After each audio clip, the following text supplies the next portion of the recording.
the guys from Ping, they've kind of shown me how much the equipment matters. I just love that I can hit any shot I kind of want. We're going to be able to tell some fun stories about what goes on here to help golfers play better golf.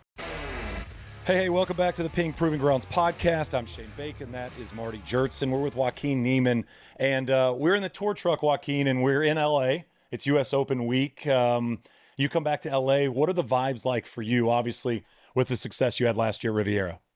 Yeah, obviously, I always enjoy coming back to California. We are pretty close from Riviera. I got obviously really good memories from that place, but yeah, I mean, I think the only similar thing about here is just the air. So it's a totally different course than we play at Riv. Tell us about that week. Just recap the week last year at Riv. I mean, it's got to be super rare to win wire to wire, and especially that tournament. It was one of the most stacked fields. I think all 11 of the top 11 players in the world were in the field that week. Decent start, by the way, too, Marty. 63-63 will play at almost any golf course in the world. So just tell us about that week, every round. Round one, round two, how you're feeling. And it was. I remember actually that was probably like the last couple of weeks of February. And I remember since Torrey Pines, I was playing amazing golf. And I told my team, my coach, that I mean, I remember telling them that the game feels so close, that it's right there. I just need to be patient. I was having a great attitude on the golf course. I was kind of like really understanding my swing, what was going on, where the ball was going. Then I remember I played like 2 or 3 more tournaments after Torrey, and I felt I was right there.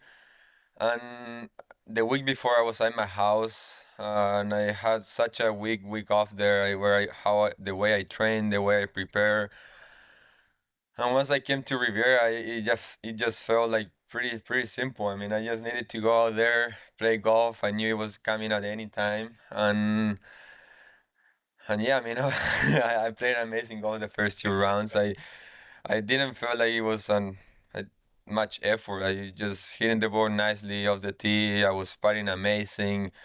My approach shots to the green were pretty good too. So I mean, everything that week was amazing. The first 2 rounds, obviously, then we go to Saturday, and for me the weekend was more like another tournament. Obviously, you got the first 2 days. I was leading, but obviously, you still need to win the tournament. You got 2 more days. I remember Saturday was a really good day too. I think I was 5 under in a moment. And I was probably 21 under, I think. And I was like, wow. This is working. And then I always struggle a little bit on number 12. And on the teacher on number 12, it doesn't feel well for me. Like, you want to hit that little fade, but you don't want to start it too far left. Right. So I was kind of like always on that right rough. But yeah, I mean, Saturday was a really good day. I didn't finish the right way, I think. But yeah, I mean, I knew that on Sunday I had a little margin, but I still needed to play well again, and yeah, I mean, I played with Cameron Young, and I felt that I started the round pretty good, other than I 3-putted number 1, or I missed a short putt on number 1 for birdie, but I kind of was still really focused on my game. I knew I was hitting the ball great. I have a great warm-up, and I remember on the warm-up, I remember this. I was on the right side of the range, and there's like a little chipping green there, and I always like doing little bets with Gary, with my caddy, before we go out. And there was like 40 yards to this pin on the chipping green, and I was warming up. I grabbed my driver, start hitting drivers. I was like, all right, big guy, how much if I make it to the hole? Like, I'm just messing around with the driver, and I hit like a 50-yard driver, and I made it. I was there with my trainer also, with AC, and he was like, all right, I think I'm ready. Yeah, I think I can go out and play now. Yeah. What's the stress level? I mean, golf is so funny because we get more stressed when we're in a position that makes us uncomfortable. You know, when a guy that's never broke 80 is sitting on 78 on the 18th tee, you know, and all of a sudden you're stressed out, even though that's where you wanted to be for so long in your life. You opened 63-63 at this historic golf course, historic tournament, and you said it's a different tournament when you get to Saturday.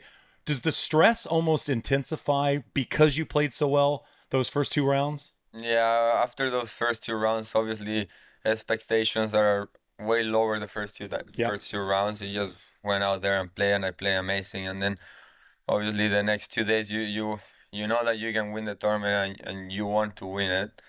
So yeah, I think expectations were a little bit higher on the weekend, but I also were pretty good to manage my game, especially on Saturday. I think Saturday was a really important day to get prepared for Sunday.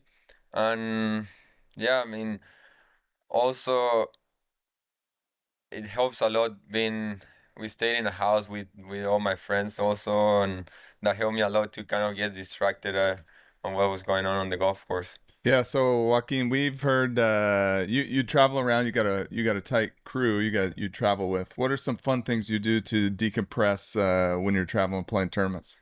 Yeah, I remember. Well, it always changed. It used to be a lot of gaming before. We remember with Carlos and Sebastian Munoz. We stayed the three of us together. And at that time, we were playing a lot of Call of Duty, and I remember we always tried to go up early, do our practice early, play early, trying to do everything early. That way we can come back to the house and do video games. I got to go do work for a little bit so I Yeah. can go out there and have some fun. But yeah, then yeah, that was a lot of fun. And the other day we were talking about it, and I remember that sometimes that playing video games it helped me a lot to kind of like forget about it, Right. what was going on Yeah. the golf course. And I remember at Greenbrier when I won, I on Sunday my tea time was like at 3 p.m. something like that. I wake up like at 7 in the morning, and all my friends at that time were really into Fortnite, and I was like, wake up, already have a coffee, I have breakfast. I was like, I mean, I got like 6 hours to my Yeah. warm up. Hey guys, you wanna play Fortnite? We start playing Fortnite for like 3-4 hours before my tea time, and I kind of like forgot about everything else. So it was pretty cool. Gaming can get the mind away from the golf course. Really important question here. How long did it take you living in the United States where you stopped getting annoyed that Americans called it chili? What do you say? Chili, Americans say chili. They don't say Yeah, Chile. Chile. How long did it take you to realize that's the way Americans pronounce it? Yeah, I mean, between that and my name, it just, I think it's too much work for them. So- Our accents don't Yeah, work great. But it's fine. Yeah, I gotta kind of like learn instead of Juaco with J, I gotta say like try to say Juaco with like a W. Okay. Juaco, and they kind of started getting it. There you Yeah. go. Then yeah, they think I'm from Chile, and they started talking about the chile, the spicy That you eat, right. Yeah, So yeah. yeah, we actually don't have much spicy like Mexicans do, but yeah. Joaquin, tell us about just your start with ping, like the first clubs you got, just what that journey looked like. When did you start playing golf? Yeah, I started playing probably when I was 2 years old. I was always walking in my house with plastic clubs Yeah, everywhere. I got pictures that I can barely walk, and I was with a plastic bag walking around. And I think I remember on Christmas, when I was, I don't know, probably like 8, 7 years old, I got my first set of clubs, and it was the Pink Moxie. I don't know if you guys remember Oh, that yeah, one. It the was Moxie. like all blue bag. yep. It was the driver that it was like 13 degrees, and I remember that after I got like a bigger set than the Pink Moxie, I kept that driver as a 3-wood. And I was Nice. using my other driver, and I had this Pink Moxie driver that was like 13 degrees, and I was hitting it like a fairway wood, and it was Sweet. my favorite club of the bag. We interviewed Sahith in the same seat about a month ago, and we were talking about him getting into Ping early, and then you get to that point where you're signing a contract with Ping. How weird was that day? How cool was that day when you think back to your junior set and you've got a 13-degree driver and you're putting that in play as you're 12, 13, 14 years old, and then you get to professional golf and all of a sudden you're a Ping athlete. How was that experience for you, and how was that moment? Yeah, for me, I since I was 10, 12, since I was really into golf. I always been a big fan of ping. I remember in Chile they had a lot of professional tournaments, and there was this few couple guys where they have their ping bag, their white and black bag, and I always look at it and I always dream of having a tour bag, putting your claps there, a clean towel, just feel like a pro. And I remember when I think I was 15, and I got in contact with Ping, and I was who helped me out. It was Scott Sullivan. So I remember it was a little bit of a pain in the ass because I was all the way in Chile, and sometimes I would ask them for claps because I was not able to go to the U.S. for a Right. while, and they sent me the claps. They were sitting in aduana for a couple months, and it was a lot of work to get claps from here to Chile, and then yeah, and then when I turned pro, I always knew that was gonna be a pink player. I always used their claps since I was 15, 14 claps. I always been ping, and so yeah, everything came up pretty easy. I got used to the driver. I mean, like we always talk about it, how different the drivers look from each other from different brands. And since I started using ping, I every time I put another driver on the ground, it's not like I do it every time. I never do it. But but you see them and it's like, I mean, you get so used to the face, to the look of it, and obviously more than the feeling of how it feels. Once you put the driver on the ground, you immediately know that this is your club. Yeah. So Joaquin, you play irons that help you launch a little bit higher in the air. So tell us about your kind of that journey choosing the irons you play, and then you do some interesting things on what I think on the top end of the bag into the wedges. Yeah. You play our our specialty wedge, 48 degree as opposed to a pitching wedge, right? Yeah. How do you make that decision, like between the pitching wedge and playing Yeah, our 46 I'm degree? going to listen to this 46. because I'm currently in Exactly, this in battle that right now. dilemma. I'm very Between the interested in this 46 and point. the wedge. Yeah, it's like wedge Yeah. or do you play the glove? Yeah. So I never use like blade faces on the irons. I always kind of like it a little bit bigger, and the eye blades for me are the perfect size. But when I go to the wedges, obviously a wedge, you like to see a knife there, and I think the wedge is kind of like right there. It doesn't have a number, so you have number 9, 8, 7. The wedge is still a degree club, Right. Yeah. 46, Yeah. 47, right. You want to see that number. So I like having the wedge, and I like to play a lot between numbers from 150 yards down. I like to hit a lot of in between clubs. I like to take off a little bit, so the wedge is just perfect for me to control the distance a lot better. And yeah, obviously now we go for the 4 iron. I remember last year for the playoffs, I was with my coach, and obviously for me, hitting it high and spinny is hard. I prefer way better to hit it low and with less spin. So obviously we got to some courses where I got 220 yards and I cannot stop it on the green because my 4 iron doesn't launch too high. And I was with my coach, and he was giving me this idea of trying a five rescue. I was like, no, I mean, you don't want to go, you don't want to take your 4 iron off the back. Maybe Right. a 3, but not a 4. I'm 24. You're like, I don't need another head cover. I'm a young guy out here. And then you don't know if you can put the 4 rescue where the 4 iron used to be, Right, or where on do the you put it in the woods, bag? What slot does this Oh, fit in? yeah. Yes. So These are the, by the way, There's these are a the lot of These are the problems. important professional golf problems. Exactly. and my coach was like all over me. No, you gotta use it. I was like, no, no, no, no.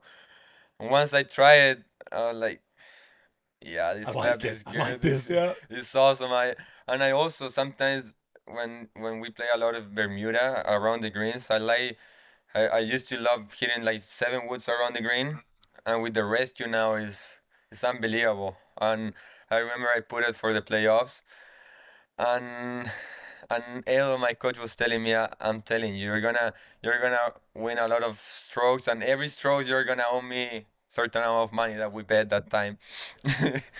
And we started the BMW with that club, and I chip in like 2 times with that club. With the With the five rescue, hybrid with the around yeah, the with green. the 5 rescue. Yeah. It's like Todd Hamilton Yeah. level. Yes, and then I got to Tour Championship, and I always struggle on number 9 because you gotta hit a really good 4-iron to hit the green and Right, then and hold stop it, it. yep. Yeah. And I think that week I hit the 4 rescue every day, and I think I was like 1 under through the Yeah. week. Yeah. And I missed a short putt for birdie. I couldn't be 2 under on that hole easily. I was like, yeah, this club is good. Are you a tinkerer? I mean, are you someone that is always kind of tinkering with their clubs? Or are you someone that gets their set What in do a you mean? place? What do you mean, tinker? Like tinkering mean you're changing a lot, you're wanting to adjust maybe a grind, or you're replacing certain clubs in your bag, or are you pretty consistent with your bag week to week? Yeah, no, I'm pretty consistent with my bag. I think I have the same stuff for probably since I start my professional Oh, wow. career. I don't change much. I think when I start changing too much, I kind of like start blaming a little bit the club, and and You gotta I blame something. Yeah. and yeah, I mean, I'm really like a field player, and when I know the club is doing what I like, I just keep it on the back. And then if it's not doing what I was supposed to do, I know I gotta change something on the swing, or I gotta start feeling something different. And I'm a little bit more that way. Maybe I think the club that I have changed the most is maybe the 60, where I messed up Okay. a little bit with the lie, with leading edge, depending on the course, the bunkers, how much sand there is on it, and yeah, and then the other thing that I changed since I turned pro, it was my driver. Now I have it a little bit more, a little longer. It's almost 46. Oh, wow. Not Nice. quite, but yeah, almost 46, and I gain a lot of distance from there, and also it feels better for me, and also I hit a little straighter too. Shane, there's some awesome lessons in this for the everyday golfer. Like Joaquin, you're the rescue you play, the hybrid you play is a 5 hybrid. Yeah. Right? So he's got a 5 So you iron, told me- 5 hybrid. say it. Yeah, I'm sorry. He I'm was sorry. like, yes, it's a 5 hybrid. But that's such an 26 important lesson, degrees, I think, you know, yeah. because if you play our iBlades or our Blueprints, iSeries, i230s, we have a lot of players that the gapping, those hybrids are meant to gap with our G right. irons that go really far, right? So you can play like the 5 hybrid and a 5 iron, and the gapping will be good. You're probably hitting that like 20% higher in the air Yeah, than way the higher. 4 I mean, iron, it lands right? like a pitching wedge, but Yeah. from 225. Yeah, so- yeah. So some weeks you'll swap that out for a 4 iron, Yeah, right? I think this week at the U.S. Open, I might put the 4-iron because it's gonna be a little bit of wind there and Yeah. kind of like mixing the numbers. So I'll put Also, the the par 4-iron. threes are a mile long. Yeah, so- par 3. Yeah. I've been hitting 3 with as hard as I can. That's right. I Yeah. was we were joking. What is it? Is sevens the lengthy one? Is that right? Sevens 290-ish or 286. But 11's longer, but it's a little bit more downhill. And into the wind on 7, I think you're going to see the big head covers come off for certain players. Oh, definitely. I mean, just I play with Mito, and Mito hit a beautiful 3-wood, and he didn't hit the green. I mean, it was just short. So Yeah. You're like, this is a par 3. Yeah. You mentioned being 24, and I wanted to ask you this because golf is getting younger by the minute. And as a 24-year-old, do you still feel like one of the young guys, or are you starting to feel more like a veteran of professional golf, considering every year 2 or 3 or 4, college graduates or amateur players are popping up, and not just being on tour, but contending on tour? Yeah, it's funny. I mean, obviously I'm still 24, but all these guys that are coming out now. I mean, I feel that I've been here for a while, and it felt a long time. If I look back and I remember since I started, it does feel like a lot of years. But yeah, I mean, obviously I still feel like I'm a kid. I'm just 24. Yeah. I mean, doesn't feel much difference. Joaquin, I want to go back to that driver, 46 inches, or close to 46 now. What did you play before that, and how did you kind of experiment with that? Yeah, and what's the loft on the 46 inch? Yeah, so they had the 430 with the LST. Yeah. It's 10.5 degrees around there, and I remember I had the standard shove. It was probably 40. I think it's 45. And a quarter, probably? Yeah. Yeah. And yeah, I started messing with it. I think the week before the President's Cup in 2019. Yeah.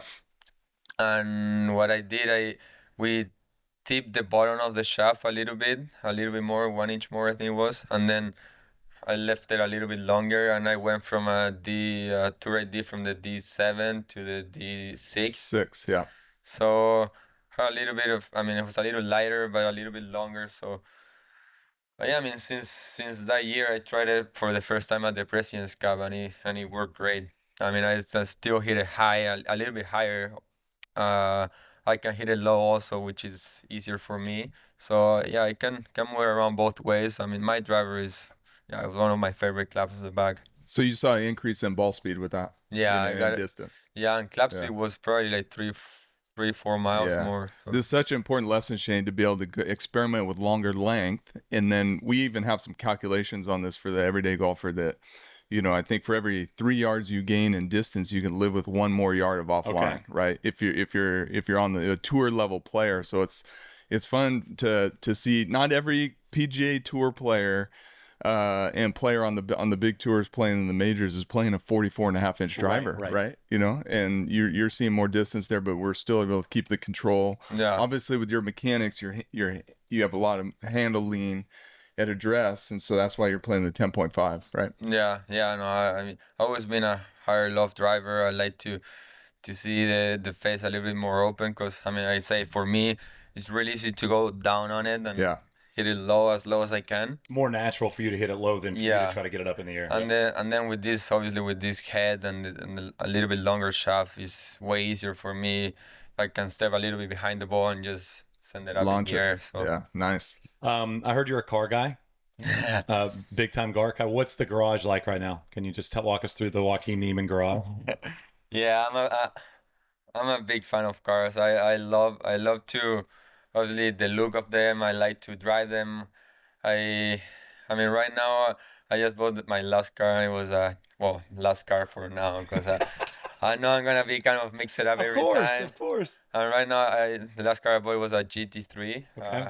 and I love it. It's manual and so much fun to drive. And also, the week after Washington, we went to Austin with Sergio, and we rented the racetrack in Austin, Yeah. the one that they race for Formula One. Nice. And I took my McLaren.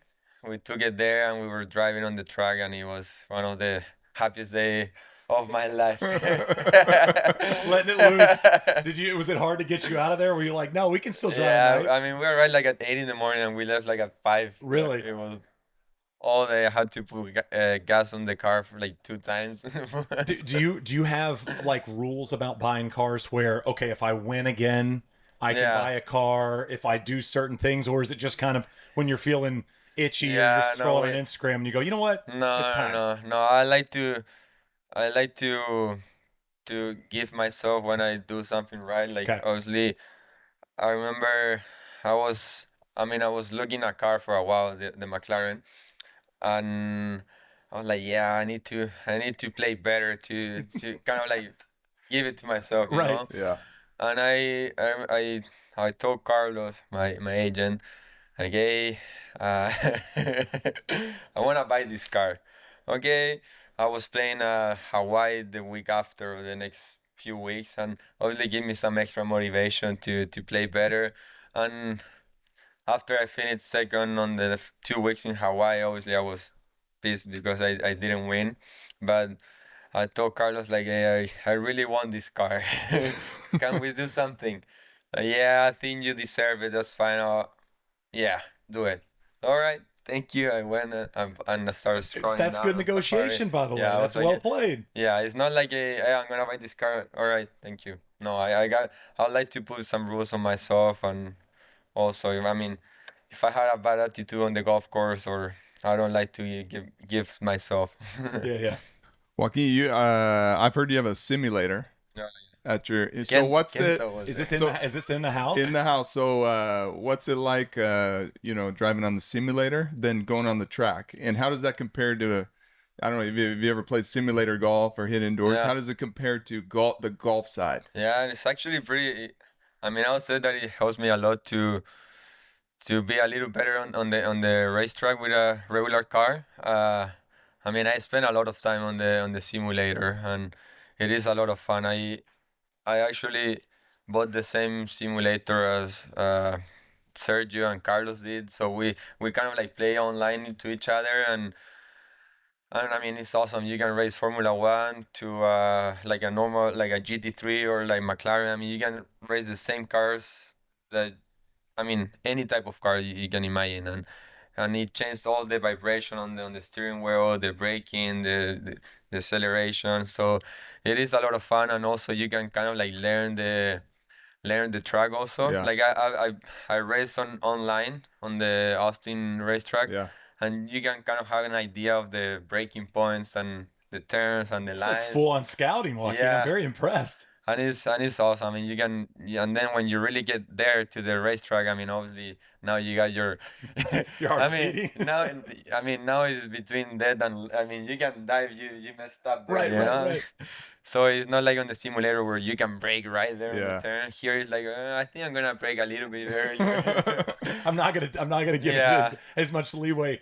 Do you do any online scouting for golf courses? I mean, do you ever do like look at videos before like a major championship course that you haven't Yeah. played or haven't seen at all? So for this course, I was trying to find a golf tournament, but obviously there were none tournaments before, and the USGA had a video like a flyover, if I recall, and yeah, I like to do that, kind of like have an idea of what the course is doing, and I also once I play the tournament, I kind of like have a better idea where the fairway is going, what the greens is doing, and I like also to visualize a little bit my shots, so that like seeing the flyovers or past tournaments, it can really help you. A little bit like the track where you kind of have an idea of Yeah. what it's going to look like.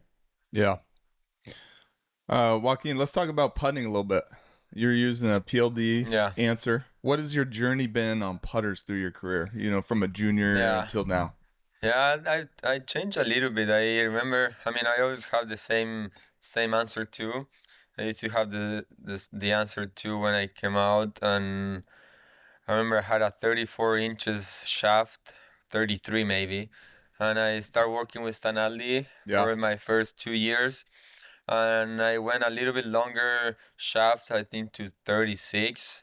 And yeah, I mean, it's always nice to have options and people that can help you out here Yeah. on the track to obviously, I mean, the more you try, you can have a better idea of what are the difference of the club, the shaft, what they do, how they feel, and yeah, with the putter, I went from 36 inches, and then we built a POD because I didn't like I don't know how the regular line, the long line that it has Yep. on the bottom, because I like to putt with the line on the ball. So sometimes that line with the line of the putter, it was kind of like not on the same line for me, for my eyes, and we built with Tony a POD, an answer two with the line on top, like a really short line on Yeah, top. around the top rail. And that is, I mean, that's been my gamer for I mean, probably three years almost. Are you still using that longer Yeah. length, 36? No, I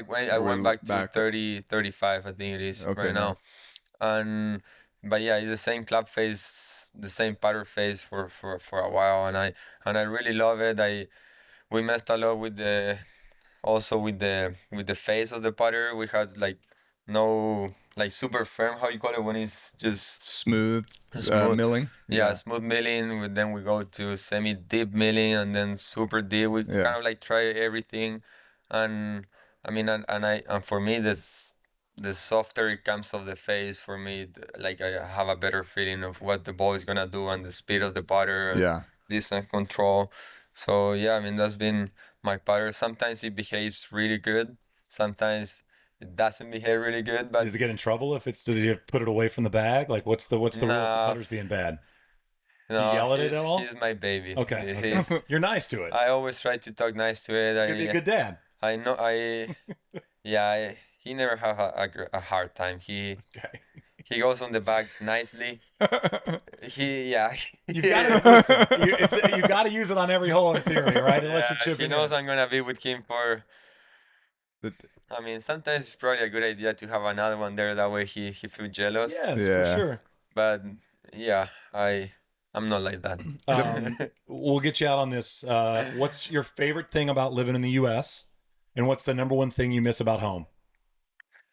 Uh, Number one, I live in Palm Beach right now, and for me, I picked that place because obviously I think it's where I can be a better player. I can focus more on my game, on my day-to-day routines, and yeah, I think it's where I can be a better golfer. And what I miss of Chile, obviously, are my friends, my own family lives in Chile, so that's kind of tough a little bit sometimes, but obviously it's what I decide to be, and sometimes it's hard to be away from home for so long. I mean, I just go back probably at December for a couple, probably 1 month for New Year and Christmas, but yeah, I mean, they understand that this is what I love, and this is what I love to do, and they understand pretty good. When you go home, what is the reception like when the plane lands and you get off the plane?